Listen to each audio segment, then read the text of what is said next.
Okay, everybody, I have a treasure for you. And if you are watching this, you are very, very lucky that this is even public. Um, this is a 1955 charcoal Royal Quiet Deluxe. And this guy is near perfect, near perfect. I don't say perfect only because it's 1955 and I'm sure there's something on here I'm not seeing.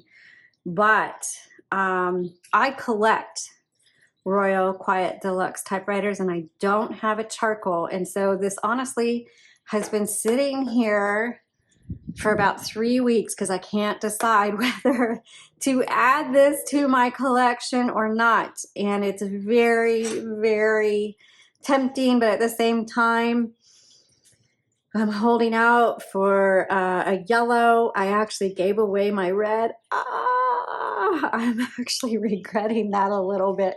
Somebody really wanted a red one, and I hadn't even used it yet. I had just gotten it, and I sold it. So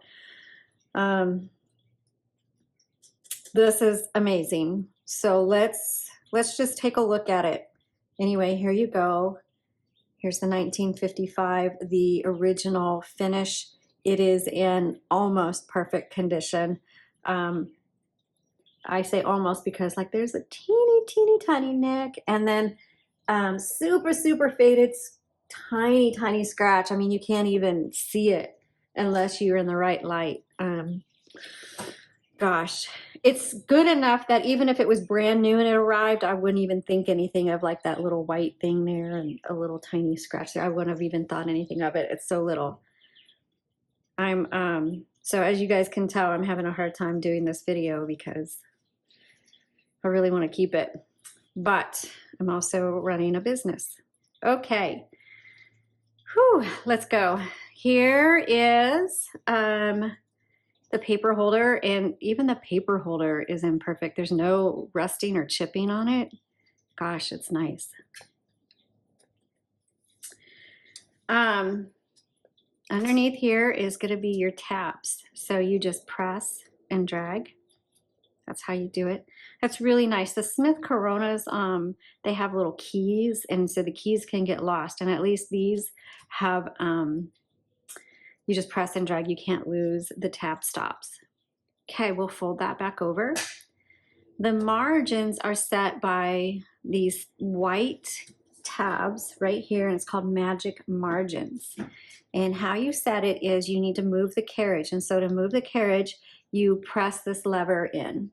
Okay. And oh, I've got a carriage lock on it. So the carriage lock is going to be on the left side. Let me turn this over so you can see it. The carriage lock is right here. And so you just flip that up. And obviously you don't want to have the typewriter leaning over when you do that, but that's your carriage lock. To move the carriage, there's silver tabs behind here, and you just, there you go. And you can see where the margins are set. So the left margin's set right there. Let's say we want to move it further out to right here. So to do that, I'm going to hold down the left side of the white magic margin while releasing the carriage, and then release them both. And now I have a new margin set.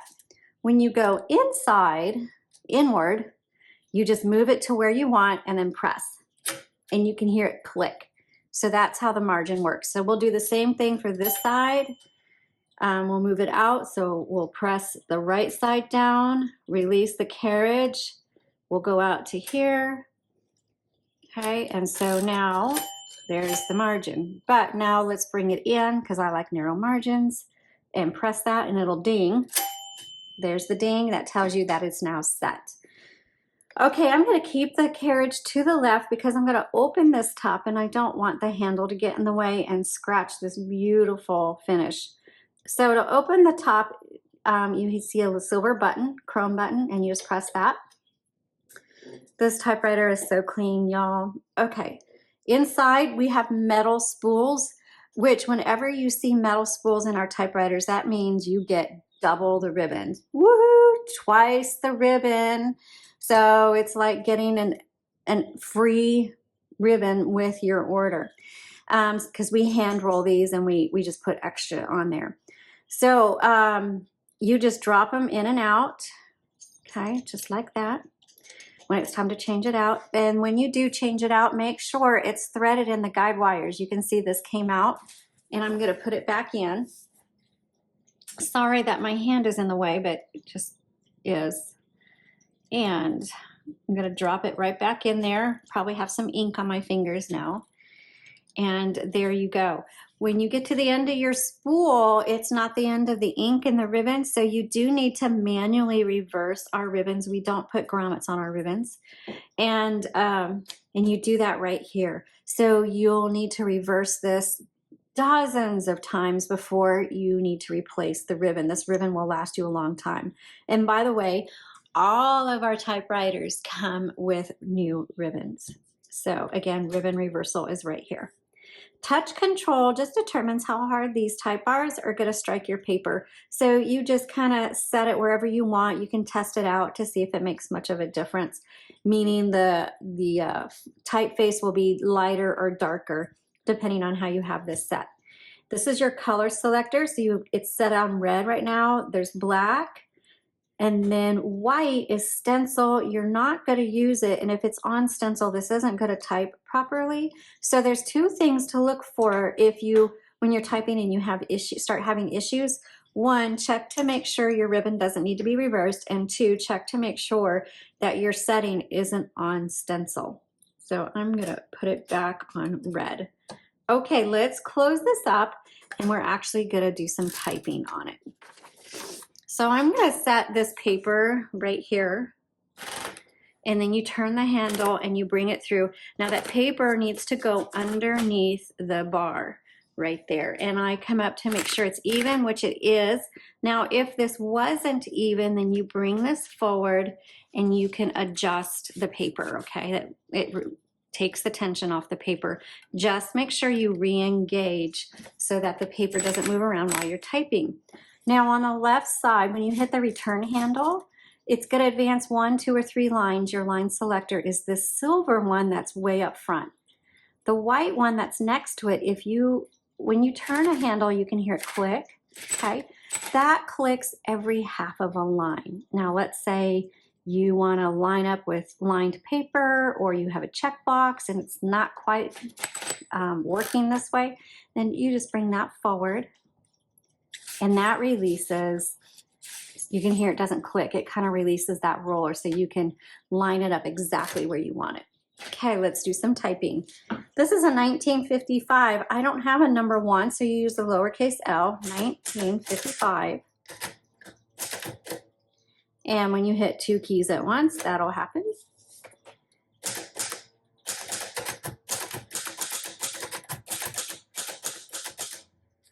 So I write, like I said, I collect these. And so yes, I have written, I wrote a book on my Royal Quiet Deluxe, and it was really nice. And they have a very distinct typeface. And it was very easy to type on. Oh, I don't want my tab that far, but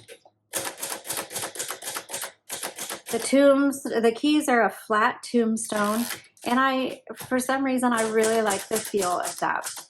The other type of typewriter that I used was a Smith Corona Electric from the late 50s. Again, really fantastic machine, and they are hard to find. They're different than the electric ones by Smith Corona that we show often that are from the 60s and 70s. This has the mid-century modern shape to it, and they're just called Smith Corona Electric. And they come in a variety of colors.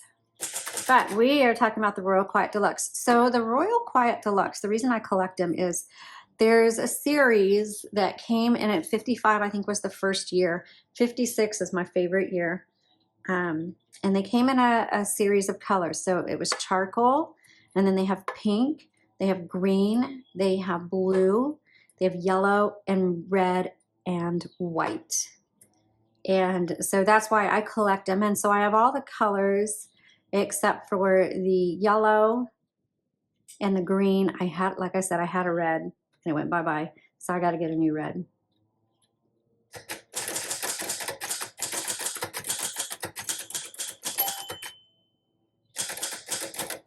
Okay, so I kept going even though that bell went off, and so now it stopped on me. And in order to finish my sentence or my word, I hit margin release, M-A-R-R-E-L right here, and now I can finish.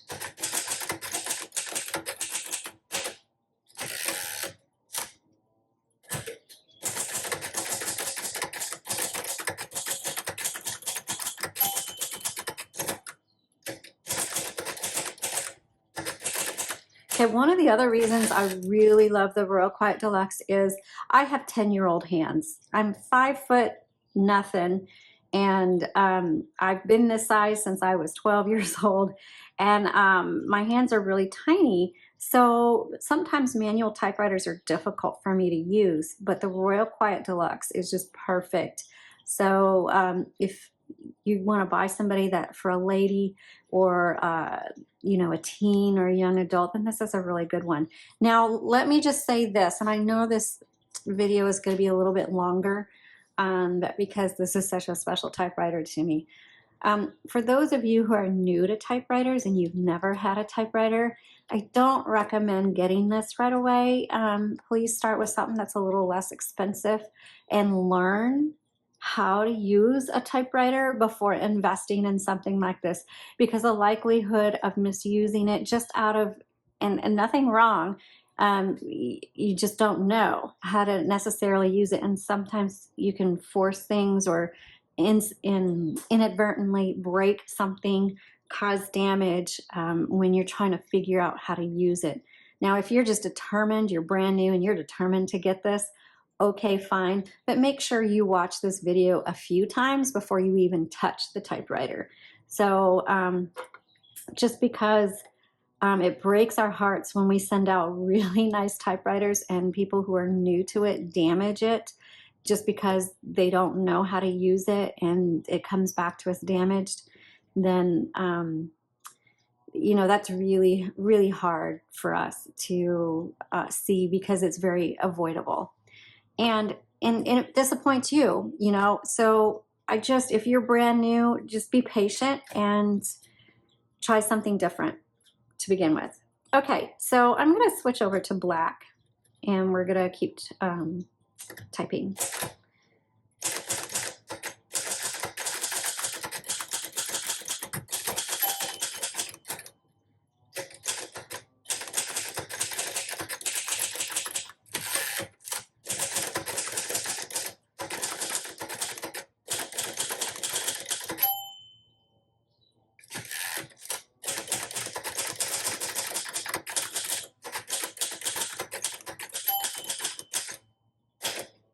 Okay, I know I did a lot of talking on this video just because I want to make sure this typewriter goes to the right person and somebody who appreciates the value of this and the